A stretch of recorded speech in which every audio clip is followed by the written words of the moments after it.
Hello students, welcome back to our YouTube channel Prajapati Pathshala. और आज मैं आपके सामने क्लास 11th का एक नया चैप्टर लेके आया हूं जिसका नाम है कॉम्प्लेक्स नंबर। इस कॉम्प्लेक्स नंबर से एनडीए में एयरफोर्स में सबसे ज़्यादा क्वेश्चन पूछे जाते हैं। तो करेंगे हम अपने एनडीए एयरफोर्स के प्रीवियस ईयर पेपर भी, लेकिन सबसे पहले चलते हैं चैप्टर के बेसिक्स की तरफ। सबसे पहले मैं आप लोगों से पूछना चाहूँगा कि नंबर्स कितने तरह के होते हैं। नंबर्स आपने पढ़े थे नंबर्स। मैं अभी आपको पूरा नंबर का पूरा वर्ड नहीं सिखा रहा हूँ, बस केवल और केवल आपको नंबर के लिए इस चैप्टर का बेसिक तैयार कर रहा हूँ, जिसमें नंबर्स आपने पढ़े थे सबसे पहले कि नंबर क्या होते हैं। एक तो रियल नंबर होते हैं और एक दूसरे आपने जो पढ़े होंगे इमेजिनरी नंबर। कौन से नंबर? इमेजिनरी नंबर, यानी ये कैसे होते हैं? काल्पनिक नंबर, काल्पनिक संख्याएं। और ये कैसी होती हैं? वास्तविक संख्याएं।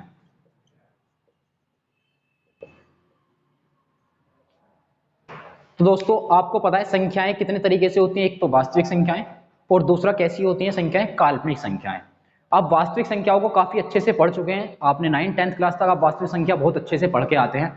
लेकिन अब हमें जो सीखना है वो कुछ अलग सीखना है 11th क्लास में।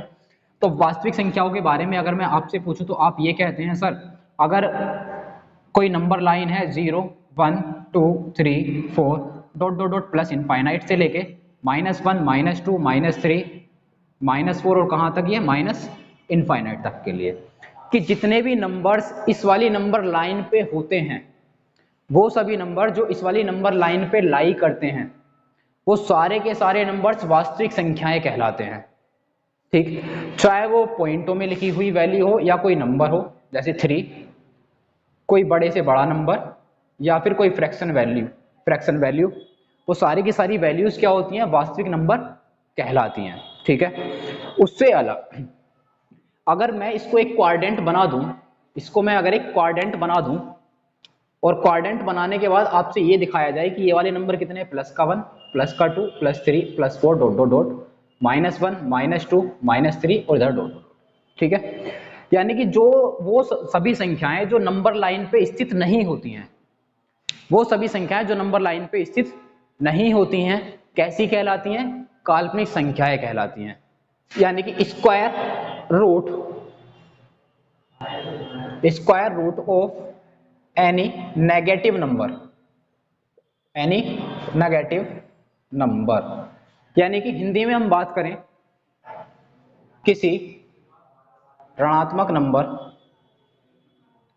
किसी ऋणात्मक संख्या का वर्गमूल, यानी कि वो सभी नंबर जो माइनस के हों और उनका क्या निकालते हो? हम वर्गमूल निकालते हो, वो क्या कहलाते हैं? काल्पनिक संख्याएं कहलाती हैं। जैसे अंडर रूट के अंदर -1, कोई माइनस का नंबर है लेकिन उस पर क्या लगा हुआ है? वर्गमूल लगा हुआ है। जैसे अंडर रूट -15, ठीक है, ये कैसा होगा? Under root -16। ये सारे के सारे नंबर्स कैसे होते हैं? एक काल्पनिक नंबर्स होते हैं। अब जो ये काल्पनिक नंबर्स होते हैं, इन काल्पनिक नंबर्स को हम और किस किस तरीके से लिख सकते हैं उसकी बात करेंगे। लेकिन आपने कुछ इक्वेशन सोल्व की थी 10th क्लास में, वो इक्वेशन कुछ इस तरीके से थी कि x² -1 बराबर 0।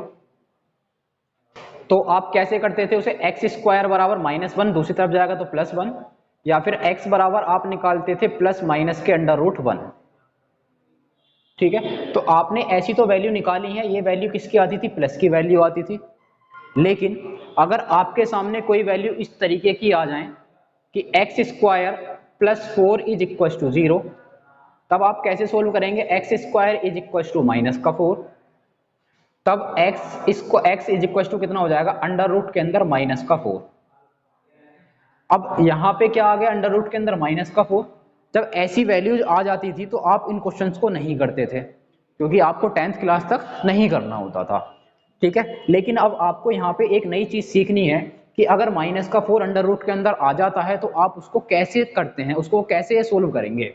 ठीक है, ये आपको पता चला। ऐसी इक्वेशंस आपने ऐसी इक्वेशंस भी पढ़ी थी जिसमें आप लगाते थे श्रीधराचार्य।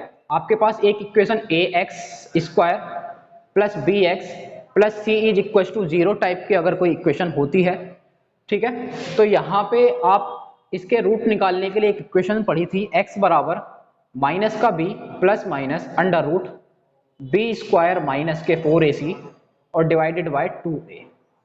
यहां से फिर आप कुछ रिजल्ट निकाला करते थे। ये क्या होता था, जो बी स्क्वायर माइनस 4ac है इसे बोलते थे डिस्क्रिमिनेट यानी विविक्तर। क्या बोलते थे इसे? विविक्तर। विविक्तर मीन्स डी, यानी कि ये कितना होता था, under root b square minus 4ac। फिर आप यहां से कुछ रिजल्ट निकाला करते थे। कैसे? कि अगर d का मान बड़ा है 0 से तब नंबर कैसे होते हैं, वो वास्तविक नंबर होते हैं, वास्तविक संख्याएं कहलाती हैं। अगर d बराबर है 0 के, ठीक है, तो कितने होते हैं, इसका वास्तविक मान आएगा, लेकिन मूल कितने आएंगे, केवल एक ही मूल आएगा।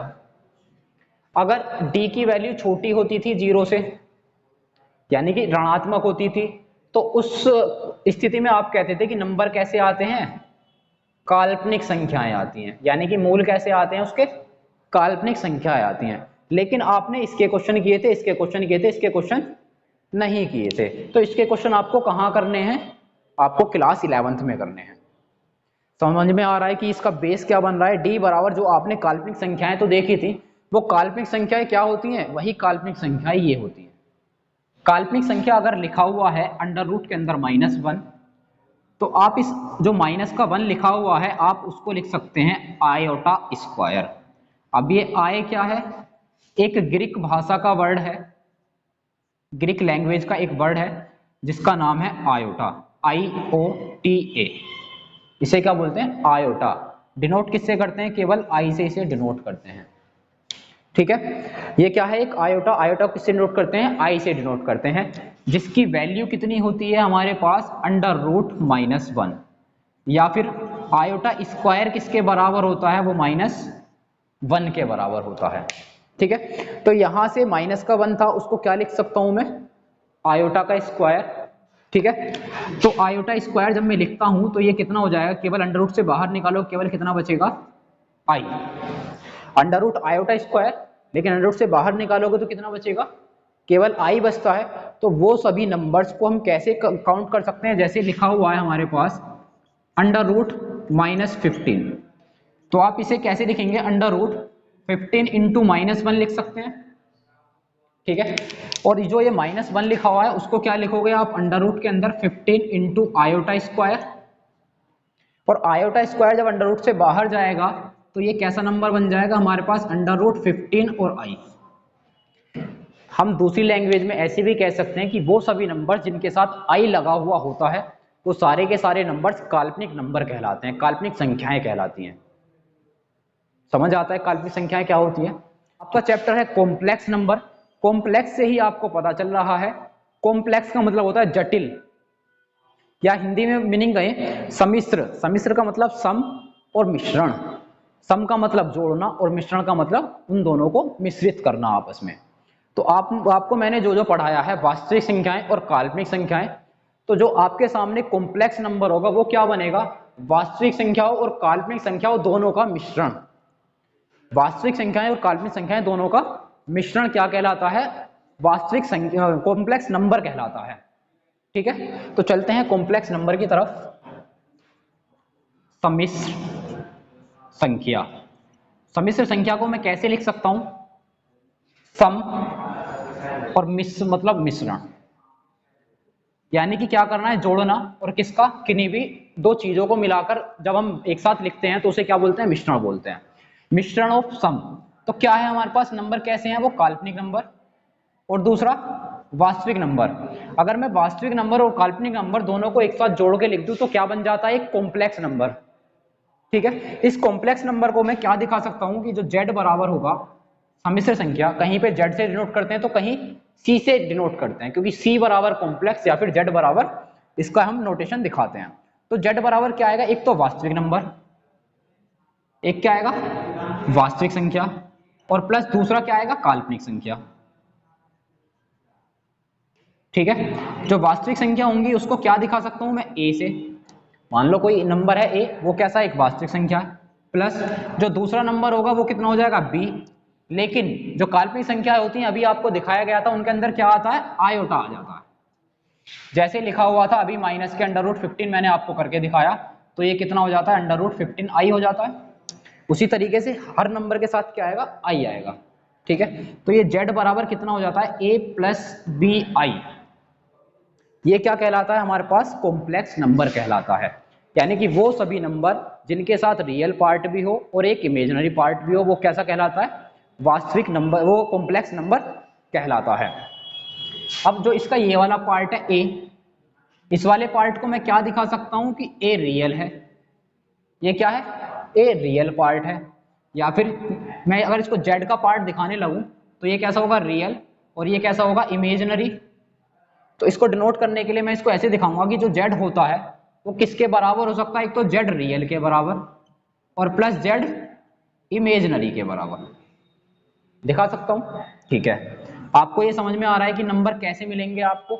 इस पूरे के पूरे चैप्टर के अंदर आपको नंबर्स, एक रियल नंबर मिलेगा और एक वास्तविक नंबर मिलेगा।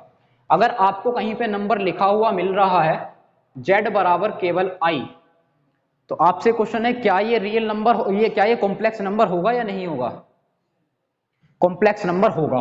क्योंकि अगर इसके साथ में रियल नंबर को 0 मान लूं प्लस इसको कर दूं 1 × आयोटा, तो क्या ये कॉम्प्लेक्स नंबर नहीं बना, ये a + ib की फॉर्म बनी या नहीं बनी। ठीक है, अगर कहीं पे नंबर लिखा हुआ है z बराबर 0 या z बराबर कोई नंबर लिखा हुआ है 5 और आपसे बोला जाए कि इसको कॉम्प्लेक्स नंबर में कन्वर्ट करो, तो आप कॉम्प्लेक्स नंबर में कन्वर्ट कर पाएंगे, नहीं कर पाएंगे।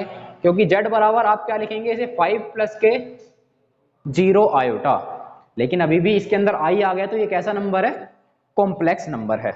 अभी आपको पता चला था कि जो i की वैल्यू होती है वो कितनी होती है, √-1। तो इसका स्क्वायर करोगे तो ये कितना हो जाएगा, i² बराबर कितना हो जाएगा, -1। ठीक है, अगर आपसे पूछा जाए i की पावर 3 का मान बताओ, तो आप क्या करोगे, i² × i स्क्वायर की वैल्यू कितनी है, -1, और i की वैल्यू कितनी है हमारे पास, कितना हो जाएगा, -1 × i, यानी ये कितना हो जाएगा, माइनस के आयोटा। यानी कि जो आयोटा की पावर 3 होगा वो कितना हो जाएगा, माइनस आयोटा। यहां से अगर आपसे पूछा जाए कि बताइए आयोटा की पावर 4 कितना होगा, तो आप बताएंगे इसे आयोटा की पावर 3 × आयोटा कर लो, या फिर आयोटा की पावर 2 × आयोटा कर लो, कैसी भी निकाल सकते हैं।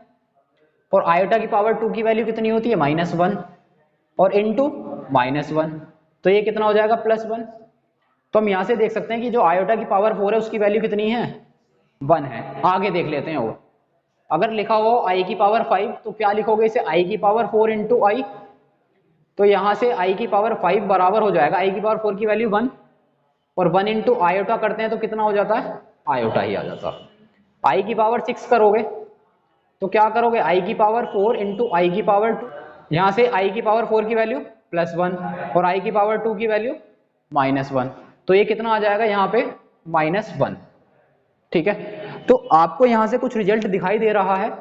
जो i² की वैल्यू कितनी थी, -1 थी, वही वैल्यू किसकी आ गई, i की पावर 6 की।